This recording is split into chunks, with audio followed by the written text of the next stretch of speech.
Hi, I'm Bob Lazar. During late 1988 and early 89, I worked on the propulsion systems of extraterrestrial vehicles for the United States government.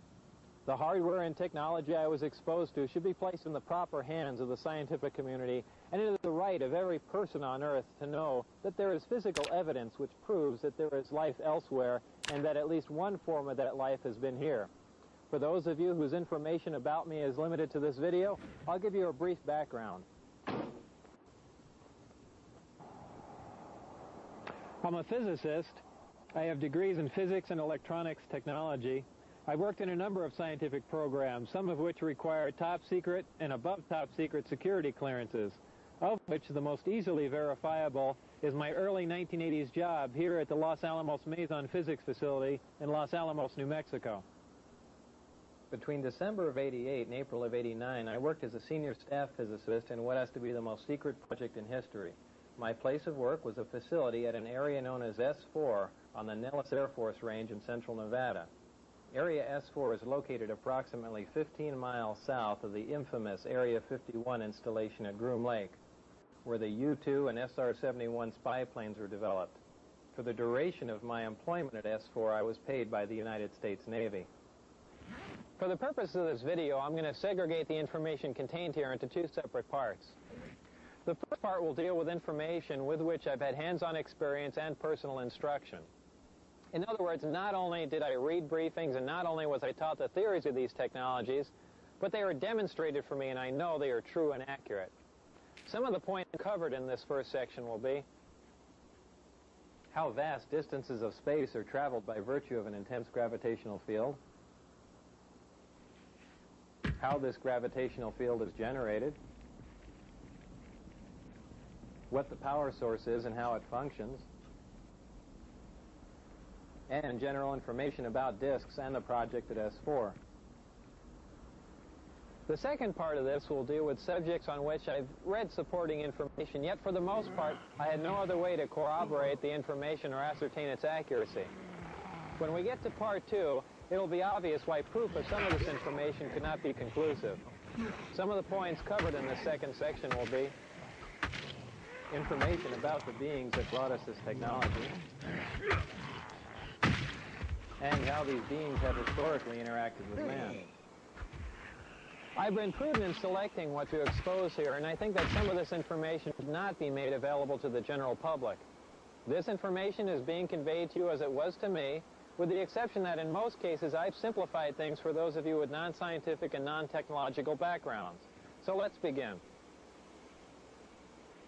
At the beginning of this first section, I'm going to give you 3 short science lessons, and once you've learned them, you'll not only know more about interstellar travel than almost anyone else in the world, but you'll know the actual method another civilization is used to travel from another star system to the planet Earth.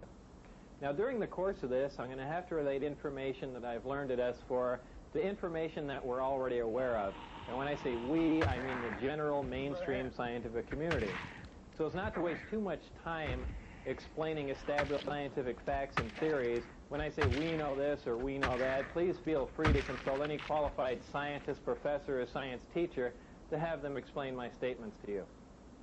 One of the most predominantly asked questions is, how is it possible to cross vast expanses of space without exceeding the speed of light? Or how can you travel in reasonable time and economy between points that are light years apart? Now keep in mind that the speed of light is 186,000 miles a second, which translates into roughly 669 million miles an hour. And a light year is the distance traveled in 1 year at the speed of light. Proxima Centauri, which is the star system nearest ours, would take 4 years to reach traveling at the speed of light. So up until now, when we've examined the requirements to travel these distances, we've always had to consider the problems of traveling at a speed near the speed of light. This poses problems with propulsion, navigation, fuel capacities, and even when you consider the effects of acceleration on space-time, which include time dilation, mass increase, length contraction, and a whole host of other things, it quickly becomes evident that this type of travel would require a level of technology that man has not yet achieved. The truth of the matter is that traveling these distances does require a level of technology that man has not yet achieved. but it has nothing to do with flying in a linear mode near the speed of light. We know that the shortest distance between 2 points is a straight line, so in our universe we've always assumed that the fastest way from point A to B was to travel in a straight line at the speed of light. Well, the fact is that when you're dealing with space-time and you enjoy the capability of generating an intense gravitational field, the fastest way from point A to B is to distort or warp or bend the space-time between point A and B, bringing point A and B closer together. The more intense the gravitational field, the greater the distortion of space-time and the shorter the distance between points A and B. Most of us think of space-time as the void or as nothing. And remember, it wasn't that long ago that man considered the air in our atmosphere to be nothing. Yet with time, we've become aware of the elements and properties of the air and atmosphere. Well, indeed, space-time is an entity, and one of its properties is that it can be distorted or bent by a gravitational field. We know that gravity bends or distorts space-time and light by virtue of the fact that we're able to see stars, which we know should be blocked from our view by the sun. Referring to the graphic here, the solid line denotes the position of a star that's located behind the sun, and the dotted line shows its position as viewed from Earth. This is made possible because the sun's gravitational field distorts the space-time and light around the sun, allowing us to view stars which should be hidden from view. We know that gravity distorts time by virtue of the fact that if we take two identical atomic clocks and keep one at sea level and take the other one up to a high altitude, when we bring them both back together, they reflect different times. The difference in this passage of time is caused by the fact that a gravitational field weakens the further you get from the source. So the atomic clock which was taken to the high altitude was exposed to a less powerful gravitational field than the clock which we kept at sea level. The effect of a gravitational field on space-time is something that we've been able to observe, but not to experiment with. This is due to our inability to generate a gravitational field. And up until this point in time, great mass such as a star, planet, or moon was the only source of a discernible gravitational field that we're aware of. So just as the gravitational field around great mass such as a planet distorts space and time, any gravitational field, whether naturally occurring or generated, distorts space and time in a similar manner. Now, the great benefit of generating an intense gravitational field is not only can you turn it on, but you can turn it off. If we refer back to our original illustration of space-time distortion, we can see that when we generate an intense gravitational field, we can distort the space-time and in turn the distance between the point where we are and the point where we want to be. We can then position ourselves at the point where we want to be and then stop generating the gravitational field, allowing space-time to return to its natural form.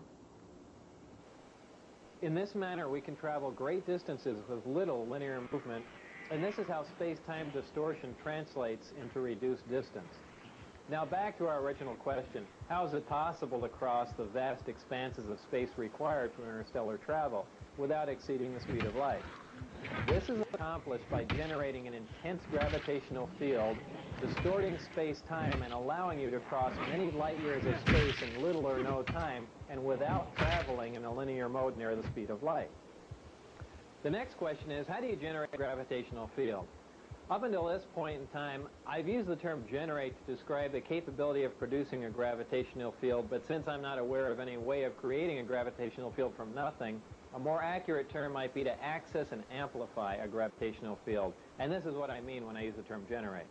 To understand how gravity is generated or accessed and amplified, you must first know what gravity is. There are two main theories. The wave theory, which states that gravity is a wave, and the currently accepted theory of gravitons, which are alleged subatomic particles that perform as gravity, which is total nonsense. Well, gravity is a wave, and there are two specific different types of gravity, gravity A and gravity B. Gravity A works on a smaller micro scale, while gravity B works on a larger macro scale. We are familiar with gravity B. It is the big gravity wave that holds the Earth as well as the rest of the planets in orbit around the Sun and holds the Moon as well as man-made satellites in orbit around the Earth. We are not familiar with gravity A. It is the small gravity wave which is the major contributory force that holds together the mass that makes up all protons and neutrons. Gravity A is what is currently being labeled as the strong nuclear force in mainstream physics, and gravity A is the wave that you need to access and amplify to enable you to cause space-time distortion for interstellar travel. To keep them straight, just remember that gravity A works on an atomic scale, and gravity B is the big gravity wave that works on a stellar or planetary level. However, don't mistake the size of these waves for their strength, because gravity A is a much stronger force than gravity B.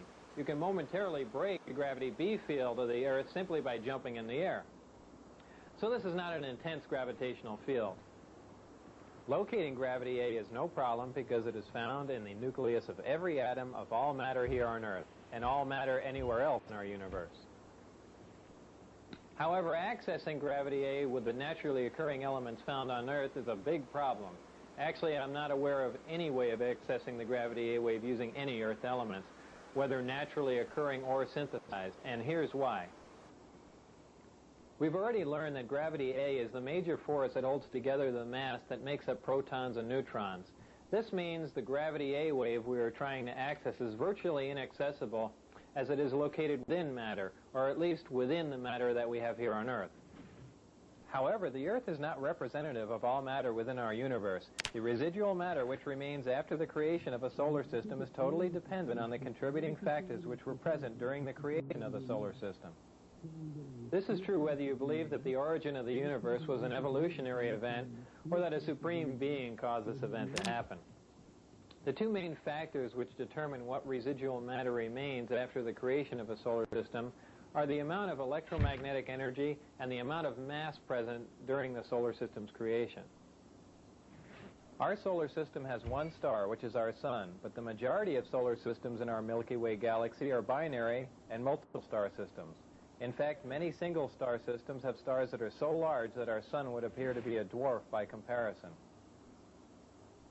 Keeping all this in mind, it should be obvious that a large single-star system, binary star system, or multiple star system would have had more of the prerequisite mass and electromagnetic energy present during their creation. This makes it possible for these systems to possess elements which are not native to the Earth. Scientists have long theorized that there are potential combinations of protons and neutrons which should provide stable elements with atomic numbers higher than any which appear in our periodic chart, though none of these heavy elements occur naturally on Earth. 88 of the first 92 elements on the periodic chart occur naturally on Earth. Some heavier elements do occur in trace amounts, but for the most part we synthesize these heavier elements in laboratories. Generally speaking, the stability of these synthesized heavy elements decreases as their atomic number increases, but experiments at the lab for heavy ion research in Germany have shown that this may only be true up to a certain point, as the half-life for element 109 is longer than that of element 108. The point is that our observations and theories are accurate. The fact is that heavier stable elements with higher atomic numbers, which have more protons, neutrons, and electrons than any Earth elements, do exist. However, up until this point in history, there has been no physical evidence to prove this. But now that proof is here. The most important attribute of these heavier stable elements is that the gravity A wave is so abundant that it actually extends past the perimeter of the atom. These heavier stable elements literally have their own gravity A field around them, in addition to the gravity B field that is native to all elements. No naturally occurring atoms on Earth have enough protons and neutrons for the cumulative gravity A wave to extend past the perimeter of the atom so you can access it. Even though the distance that the gravity A wave extends is infinitesimal, it is accessible, and it has amplitude, wavelength, and frequency just like any other wave in the electromagnetic spectrum. Once you can access the gravity A wave, you can amplify it just like we amplify any other electromagnetic wave. To demonstrate how a wave is amplified, we can use this oscilloscope, and as you can see, it graphically depicts the tone you hear as a wave. As we amplify the tone, you can see that the size or the amplitude of the wave increases, giving us a more powerful version of the same identical wave, and thus the tone sounds louder.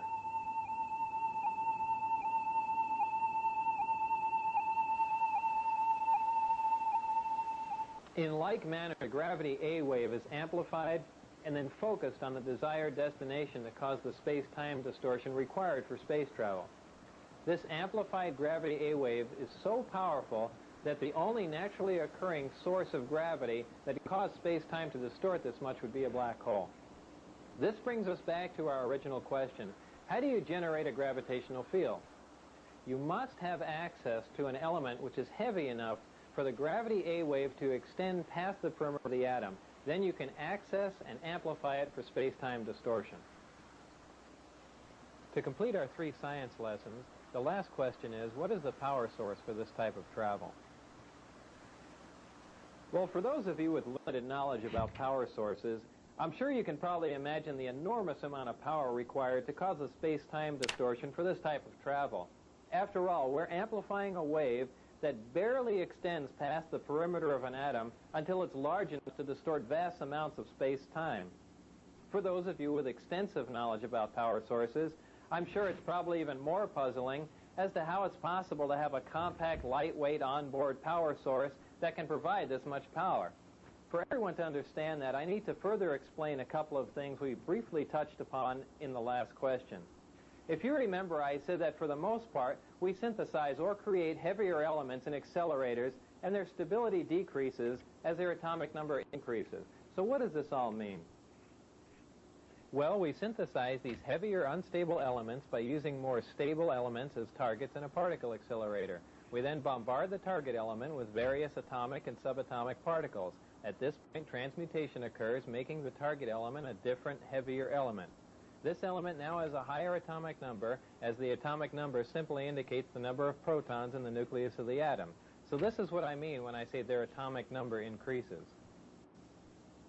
What does their stability decreases mean? The length of time which an element exists before it decays determines its stability. Atoms of some elements decay faster than atoms of other elements, so the faster an element decays, the more unstable that element is considered to be. When an atom decays, it releases or radiates subatomic particles and energy, which is the radiation that a Geiger counter detects. As you can see, this Geiger counter is detecting the radiation from this uranium, which literally means that the Geiger counter is sensing the subatomic particles which are being released or radiated as the uranium decays. Those elements in which nuclear radiation can be consistently detected are radioactive elements. These heavy elements, which we synthesize in particle accelerators, are of the radioactive variety, and they decay very rapidly. Since we're only able to make a few atoms of these elements, and because they decay so rapidly, we're not able to observe much about them. This is what I mean when I say their stability decreases. However, there are elements with higher atomic numbers which are stable, even though they don't occur naturally on Earth, and we can synthesize them in particle accelerators. These are the elements in the 114, 115 range which don't appear on a periodic chart. Beyond element 115, the elements become unstable again, and in fact, element 116 decays in fractions of a second. This finally brings us to the power source. The power source is a reactor which uses this element 115 as its fuel. In this reactor, element 115 is used as a target and is bombarded with protons in a small particle accelerator. When a proton plugs into the nucleus of an atom of 115, it increases its atomic number and becomes an atom of element 116, which, remember, decays instantly. What element 116 releases as it decays, or what it radiates, is antimatter. What is antimatter? Antimatter is the exact counterpart of matter, which has a charge and a spin that is in the opposite of all matter. When combined with any matter in our universe, antimatter reacts and completely converts to energy. And remember, the rapid conversion of matter to energy is what we generally call an explosion. To demonstrate the explosive power of antimatter, let's pick a random area where an atomic bomb might explode. Oh, let's say Iraq. And for demonstration purposes, let's say an atomic bomb would explode, for instance, in, Baghdad. Well, if one of our older atomic bombs exploded in Baghdad, the area of total devastation, which is indicated by the red dot on the map, would be approximately 2 miles. This would be caused by a fission reaction in which less than 1% of the nuclear material is converted to energy. Most of you are familiar with the bombs that were dropped on Japan in World War II. This is the same bomb that was dropped on Nagasaki August 9, 1945. About this same time, Dr. Edward Teller, who's known as the father of the hydrogen bomb, figured out that a nuclear fusion bomb was possible. Fusion would release even more energy and cause an even bigger explosion from the same amount of nuclear material. Much to Dr. Teller's dismay, the Japanese surrendered, we never dropped the hydrogen bomb, and Dr. Teller's been in a bad mood ever since. But if a hydrogen bomb containing the same amount of nuclear material as the Nagasaki bomb were to explode in Baghdad, the area of total devastation would be approximately 20 miles. This would be caused by a nuclear fusion reaction, which again, less than 1% of the nuclear material actually converts to energy or explodes. The other 99% of the nuclear material on this type of bomb is dispersed, but is not involved in the actual nuclear fusion reaction. Now, if a bomb was made with the same amount of nuclear material as the Nagasaki bomb, and that material was antimatter, when that bomb exploded in Baghdad, the area of total devastation would include parts of Africa, Europe, and Asia, with the exact area of total devastation being very difficult to calculate. This would be caused by a total annihilation reaction, which is the complete conversion of matter to energy. 100% of the nuclear material on this bomb would explode or convert to energy. We currently have no practical way to harness antimatter into a bomb, and generally speaking, we can only isolate antimatter in a particle accelerator and store it for a short time. This demonstrates the enormous amount of power released when you totally convert matter to energy, which is what happens when antimatter and matter are combined. So back to our power source. Inside the reactor, element 115 is bombarded with a proton, which plugs into the nucleus of the 115 atom and becomes element 116, which immediately decays and releases or radiates small amounts of antimatter. The antimatter is released in a vacuum into a tuned tube, which keeps it from reacting with the matter that surrounds it. It is then directed towards a gaseous matter target at the end of the tube. The matter and antimatter collide and annihilate, totally converting to energy. The heat from this reaction is converted into electrical energy in a near 100% efficient thermoelectric generator. This is a device that converts heat directly into electrical energy. Many of our satellites and space probes use thermoelectric generators, but their efficiency is very, very low. All these actions and reactions inside of the reactor are orchestrated perfectly like a tiny little ballet. And in this manner, the reactor provides an enormous amount of power. So back to our original question. What is the power source that provides the power required for this type of travel? The power source is a reactor which uses element 115 as a fuel and uses a total annihilation reaction to provide the heat which it converts to energy, making it a compact, lightweight, efficient onboard power source. I've got a couple quick comments about element 115 for those of you who are interested. By virtue of the way it's used in the reactor, it depletes very slowly, and only 223 grams of 115, which is just under half a pound, can be utilized for a period of 20 to 30 years. Element 115's melting point is 1740 degrees Celsius. I need to state here that even though I had hands-on experience with element 115, I didn't melt any of it down, and I didn't use any of it for 20 to 30 years to see if it depleted. So we've learned how space-time is distorted by a gravitational field. We've learned how that gravitational field is generated, and we've also learned where you get the power to accomplish all of this. Now it's time to link all we've learned in our science lessons to the vehicle that utilizes all of this technology. And a few years ago, I never thought I'd hear myself say this, but that vehicle is a disk, which is generally referred to as a flying saucer. I had at least partial views of 9 different disks out at Area S4, but the one I'm going to describe to you now is the one in which I not only saw 2 of the 3 interior levels, but I also saw it fully functional in flight. And no, unfortunately, I didn't get to go for a ride in it. This particular disc appeared to be in excellent condition, and because of its sleek appearance, I nicknamed it the Sport Model. The Sport Model is about 16 feet tall and 40 feet in diameter. The exterior skin of the disc is metal, which is the color of unpolished stainless steel. The Sport Model sits on its belly when it's not energized. As you can see, the hatch is located on the upper half of the disc with just the bottom portion of the door wrapping around the center lip of the disc. The interior level of the disc is divided into 3 levels. The lower level is where the 3 gravity amplifiers and amplifier guides are located. These are the things used to amplify and focus the gravity A wave that we learned about in our science lessons. The reactor is located directly above the 3 gravity amplifiers on the center level and is in fact centered between them. The reactor is similar to this half-scale model. The element 115 is machined into triangles like this and is then inserted into the reactor. This piece of element 115 is the source of the gravity A wave as well as the target that is bombarded with protons to release the antimatter, both of which we learned about in our science lessons. The center level of this disk also houses the control consoles and seats, both of which were too small and too low to the floor to be functional for adult human beings. The walls of the center level are all divided into archways. At one point in time, when the disk was energized, one of the archways became transparent, and you could see the area outside of it just as if the archway was a window. After the panel had been transparent for a while, a form of writing, which was unlike any alphabetic, scientific, or mathematical symbols I've ever seen, began to appear on the transparent archway. And I was never informed as to how all of this was achieved, not that any of that would have required alien technology. I was never given access to the upper level of the disk, so I can't enlighten you as to what the porthole-like areas are, other than I can assure you that they're not portholes. Now, before I go any further about the disk, I'm going to show you where and under what circumstances I saw it tested. My job in this program was to be part of a back engineering team. Back engineering is the act of taking a finished product and tearing it apart to find out what makes it tick. The goal in this program was to see if the technology of the disk could be duplicated with other materials. When I went to work, I was flown from McCarran Airport in Las Vegas to Area 51, which is a highly secure government base on the Nevada test site.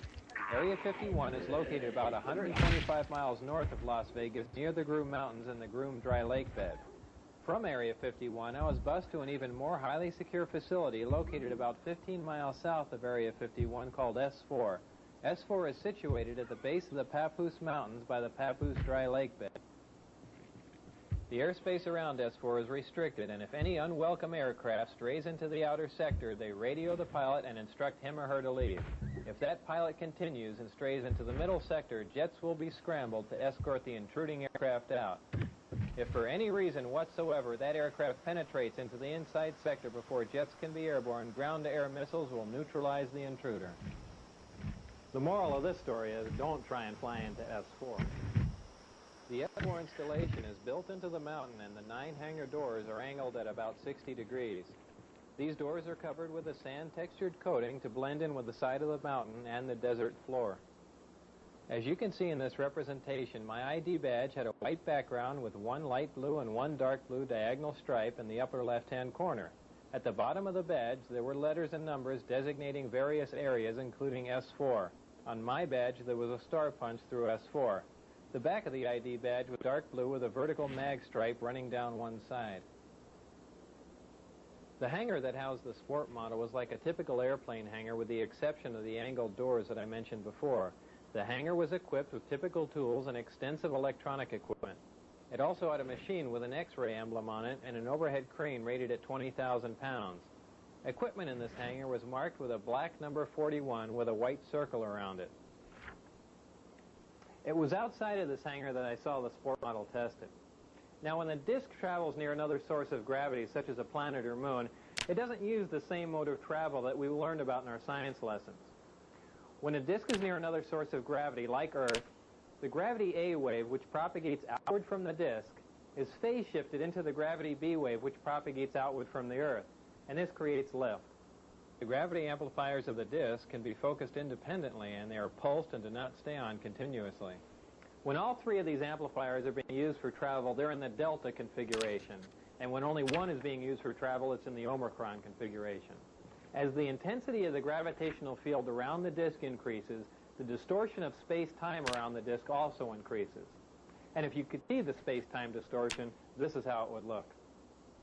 As you can see, as the output of the gravitational field from the amplifiers becomes more intense, the form of space-time around the disk not only bends upward, but at maximum distortion actually folds over into almost a heart shape around the top of the disk. Now remember, this space-time distortion is taking place 360 degrees around the disk. So if you were looking at the disk from the top, the space-time distortion would be in the shape of a donut. When the gravitational field around the disk is so intense that the space-time distortion around the disk achieves maximum distortion and is folded up into this heart-shaped form, the disk can't be seen from any vantage point, and for all practical purposes is invisible. All you could see would be the sky surrounding it. The program out at Area S4 consisted of 3 projects. Project Galileo, Project Sidekick, and Project Looking Glass. Project Galileo dealt with gravity propulsion and was the source of all the information you've learned in this first section. Project Sidekick dealt with a beam weapon that had a neutron source and was focused by a gravity lens. Project Looking Glass dealt with the physics of seeing back in time. Now, I was not personally involved with the hardware of Project Sidekick or Looking Glass, and those projects are beyond the scope of this video. So this brings us to the end of this first part, in which I'm presenting to you as fact. At this point, we begin our second part, which is the section that contains what I call excerpts from the government Bible. I call it that because, as you can tell from part one, there's a small segment of the United States government that makes scientific and technological judgments from a knowledge base that is not available to the general public. If the following information is true, the United States government also makes judgments on a historical, philosophical, and even theological level from a knowledge base that is not available to the general public. These are excerpts from some of that information. As part of my indoctrination into the program at S4, I would randomly be taken into a small room which contained a table, a chair, and 120 or so briefings in blue folders. I'd be left there to read for varying amounts of time, usually about half an hour. These briefings contained a wide spectrum of information, mostly relating to aliens and alien technology. These reports appeared to be an overview of alien information which could be used to brief scientists from any field about the scope of the whole project, and not just their specific field of endeavor. The overview of Project Galileo was accurate. I read the overview and later witnessed evidence which proved it to be accurate. So it is possible that scientists involved with other projects could have seen evidence that these other overviews were also accurate, but I can't make that assertion. To me, these reports were simply words on paper. So to keep from saying allegedly and supposedly in every sentence, I'll relay this information to you as I read it, since I've already put this disclaimer on it. This technology that you've learned about thus far was brought here by some alien beings from the Zeta Reticuli 1 and 2 star system. These stars are located in the constellation of Reticulum, which can only be seen from the southern hemisphere. Zeta Reticuli is a binary star system, which means it has two stars, and is located approximately 30 light years from Earth. These beings are from Reticulum 4, which is the fourth planet out from Zeta Reticuli 2. This is the way star systems were referred to in these reports. They simply designate the name of the star and the number of planets from the nearest to the furthest from the star. For instance, our Sun was designated as Sol, and the Earth was referred to as Sol 3 because we're the third planet out from the Sun. A day on Reticulum 4 is 90 Earth hours long. The beings are 3 to 4 feet tall and weigh 25 to 50 pounds. They have grayish skin and large heads with almond-shaped wraparound eyes. They have very slight nose and ear positions and are hairless. Any dates in the information regarding these beings were written in a 6-digit number which began with 1623. Since I had no idea what the 6-digit number was for the present year, I had no way of calculating when these beings arrived, or at least arrived this time. These beings said that they had been visiting Earth for a long time and presented photographic evidence which they contended was over 10,000 years old. There was an exchange of hardware and information in central Nevada until 1979, at which time there was a conflict which brought the program to an abrupt halt. The beings left, but were to return at a 1623 date, and I don't know what that date is. With the remaining hardware and information, the U.S. government started the back engineering program. In May of 1987, some scientists took an antimatter reactor to an underground blast facility on the Nevada test site to perform an experiment. Unfortunately for them, their experiment required them to cut the reactor open, which resulted in their deaths. This explosion was explained to others at the test site as a previously unannounced low-yield underground nuke test. I was hired in December of 1988 to replace one of these men. These beings conveyed information about the capability of affecting the human brain to anesthetize the human body. This is done without any physical contact from a remote source. For this anesthesia to be accomplished, the brain has to be in a relaxed state similar to that required for hypnosis. If the brain is subject to any external stimulation like stimulant drugs or loud music, this manipulation of the nervous system is ineffective. These beings said that man was the product of externally corrected evolution. They said that man, as a species, had been genetically altered 65 times. They refer to humans as containers, yet I don't know what we're containers of. As I'm sure you now know, it was impossible for me to corroborate the information in the second section. And obviously, if this information is true, the ramifications are far-reaching, and you don't have to be a nuclear physicist to figure that out. So before I bring this to an end, there are a couple of questions I should address for you. The first one is, how did I get into this program? While working at Los Alamos National Lab in 1982, the local newspaper did a front-page story on a jet car I had built. Coincidentally, Dr. Teller was giving a speech in Los Alamos that same day. We met and had a short chat about the jet car, and I later listened to his speech. I never met Dr. Teller again, but in 1988, when I decided to re-enter the scientific community, I sent him a resume and inquired about a job.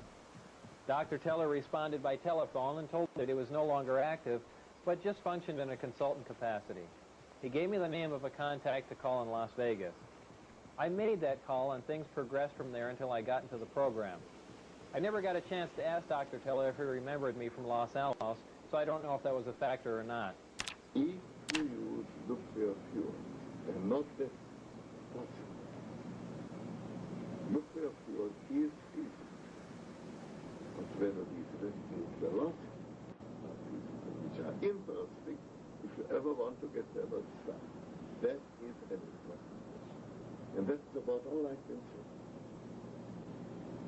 All I have time to say. And what specifically the fuel will be, I think it might be fission, more probably fusion. Both possible. Is there any other nuclear reaction besides fission and fusion that you know of?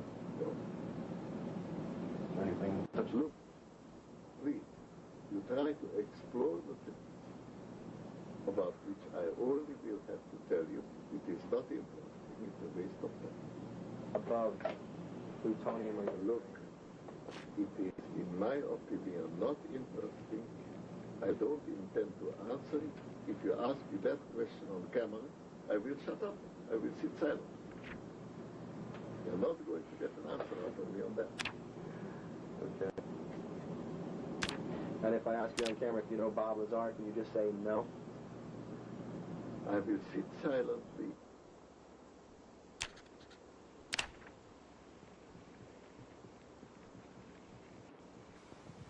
The second question is that if all I've just presented to you is true and the government is keeping this a secret, how can I make a video telling you about it?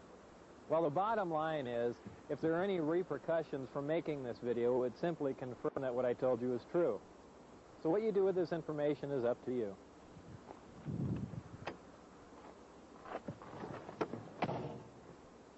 Remember, not everyone who sees a disk in the sky is crazy. So keep your eye on the sky, especially here in central Nevada, and thanks for listening.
lessen the damage after severe thunderstorms swept through parts of the Midwest overnight. Thousands of residents are without power, and emergency crews are working to restore services. So far, no fatalities have been reported.